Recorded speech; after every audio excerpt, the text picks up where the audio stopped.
Olá pessoal, tudo bem? Vamos então retomando as nossas aulas acerca do mundo mágico do direito das famílias. Lembrando, obviamente, que nós estamos trabalhando no Instituto da Adoção. Na adoção, no último bloco, pontuamos para vocês inicialmente um histórico, uma propedêutica, uma introdução. Falamos do Código 16, das duas formas de adoção. Entramos aí, por demais, no Estatuto da Criança e Adolescente, de 8.069 do ano de 1990. Né? Ventilamos então o ECA-Meleca. Falamos do Código de 2002 e, derradeiramente, falamos da Lei Nacional de Adoção, lei de 3 de agosto, né, daí, do ano de 2009, que é a Lei 12.010, que revogou os artigos 1620 a 1629. Entramos no primeiro tópico. O primeiro tópico era justamente o conceito. Qual que é o conceito de adoção? E aí somamos, né, em verdade. Em verdade, o que? O conceito de Maria Helena Diniz como o conceito de Maria Berenice Dias, ou seja, falamos que é um ato solene e também um ato complexo. E terminamos o bloco passado trazendo para vocês uma discussão acerca do foro, qual que é o foro competente para o pedido da adoção. Dito isso, então, daremos start à nossa aula e começaremos a falar aí, pelo menos dentro desse bloco, de acerca de dois tópicos daqueles 6 que eu disse para vocês, né? Primeiro bloco que eu quero falar, então, primeiro tópico, que vai ser o tópico de número 3 ao total, é justamente acerca da natureza. Qual que é a natureza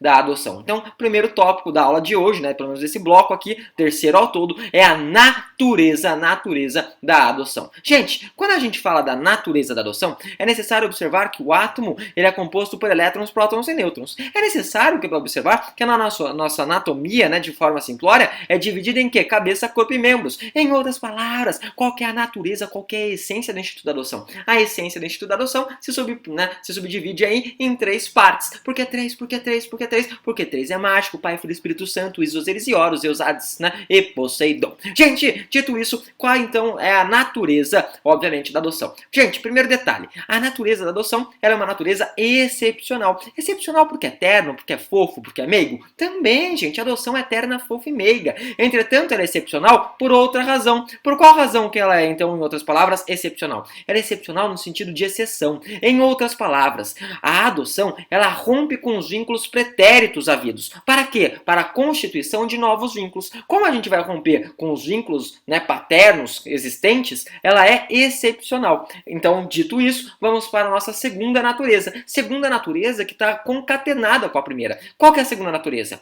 A adoção, ela tem natureza subsidiária. O que é subsidiária? Subsidiária, gente, é o tiozinho ou tiazinha da balada, lembre-se disso. É aquele residual, aquele que sobra depois de altas canjibrinas, quando o sujeito já tá cercando o galo, né? Tipo, 2 pra cá, né? Lembrando que é o famoso código binário, dente sim, não, sim. Em outras palavras, se a gente for observar, o nosso ECA, né? O Estatuto da Criança e Adolescente, a Lei 8.069, ela traz 3 formas de família. 3 formas de família, prof. 3 formas de família. A gente tem a família, na verdade, natural, temos a família ampliada e extensiva, aquela que abarca tio, aquela que abarca avô, né? E temos derradeiramente a família substituta. Família substituta, lembra do beatbox? Falo de coração, guarda, tutela e adoção. Falo de coração, guarda, tutela e adoção. Show de bola? Em outras palavras, a gente só vai falar da adoção se não houver como colocar essa pessoa, né, a ser adotada, numa família ampliada. Em outras palavras, eu vou tentar primeiro colocar ele com o avô. Ai, mas o avô já morreu, a criatura conheceu o Criador, foi ver a grama nascer por baixo, vestiu o paletó de madeira, deu o último suspiro, fez o desenlace, né, foi em direção à luz. Show de bola. Se não tem como colocar com o avô, vou tentar colocar com o tio. Ah, mas o tio tá preso, né? Porra, então, tipo, acabou, não tem mais com quem colocar.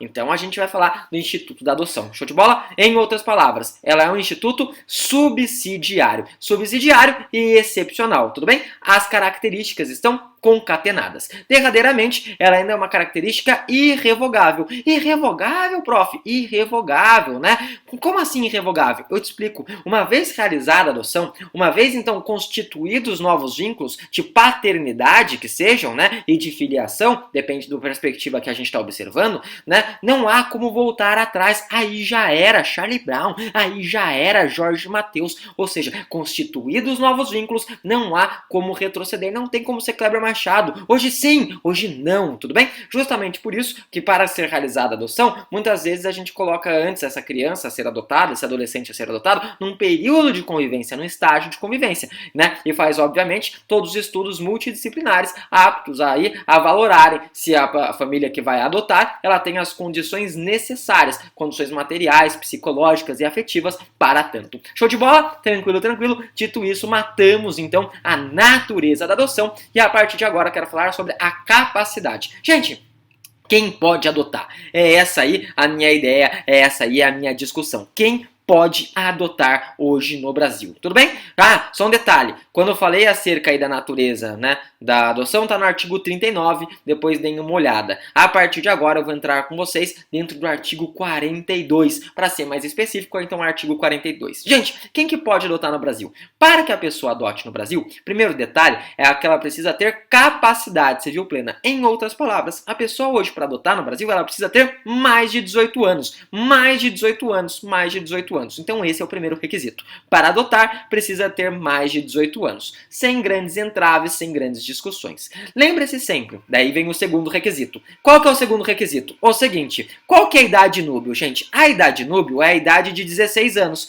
Então, teoricamente, a pessoa só pode, né, realizar o ato sexual, obviamente, a partir dos 16 anos, pela mentalidade do ordenamento. Em outras palavras, há então a necessidade de nós termos uma diferença entre a pessoa que adota e a pessoa que será adotada de 16 anos. Show de bola? Então, vamos pensar na idade núbio. A pessoa que está adotando com a pessoa a ser adotada precisa o quê? Ter uma diferença de 16 anos. Se não, imagina, né? O sujeito lá com 19 anos, ele vê uma, sei lá, uma paquetona com 16 anos ali para ser adotada, ele vai assim, eu vou adotar a paquetona. Que loucura seria isso? Imagina uma diferença de 2 anos e a pessoa já está adotando, né? Ou seja, para evitar putaria, para evitar 50 tons de cinza, para evitar elite, justamente nós precisamos dessa diferenciação de idade. Show de bola? Daí temos uma outra observação. O que? A adoção ela pode ser realizada de forma conjunta. O que é adoção conjunta? A adoção conjunta é aquela adoção bilateral. Em outras palavras, as pessoas elas estão casadas e elas decidem adotar. Show de bola. Só que vocês não sabem. O que eu não sei?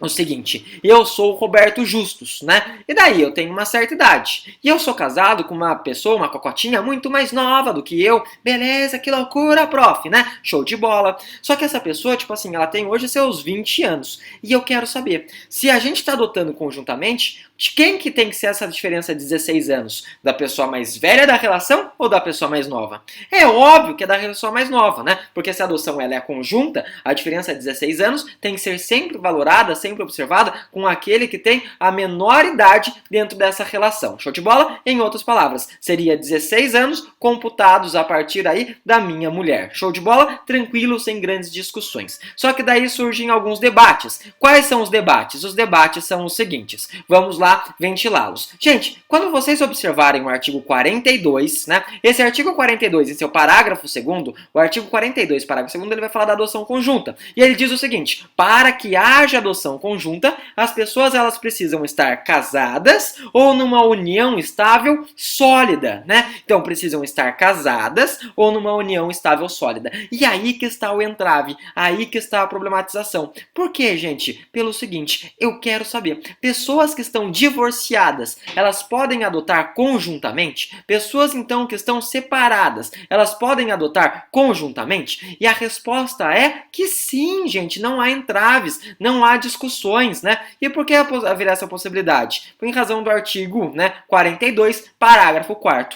Óbvio, entretanto, que para tanto nós precisaríamos observar aí três requisitos. Por que 3? Porque é mágico. Quais são esses requisitos? Primeiro detalhe, gente, se eu já estou divorciado, se eu já estou separado, em outras palavras, para que eu possa adotar conjuntamente, eu necessito que o estágio de convivência tenha começado antes dessa dissolução da sociedade conjugal. Então eu preciso que o estágio de convivência tenha começado antes. Número 2, né? É necessário que as partes elas já tenham aí pré-estipulado como que se dará a guarda dessa criança, como que se dará a guarda dessa pessoa a ser adotada. Ou seja, vai ficar mais com a mãe, vai ser uma guarda unilateral, uma guarda compartilhada, né? Ou seja, a gente tem que saber isso de maneira pretérita. E número 3, é necessário que a pessoa que está sendo adotada, ela se dê bem com a outra que não tem a guarda, em razão do princípio do melhor interesse da criança e do adolescente. Beleza, beleza? Para terminar, então, obviamente, esse bloco, eu quero trazer mais uma informação, uma última observação. Qual que é a última observação? O tutor, ele pode adotar o tutelado?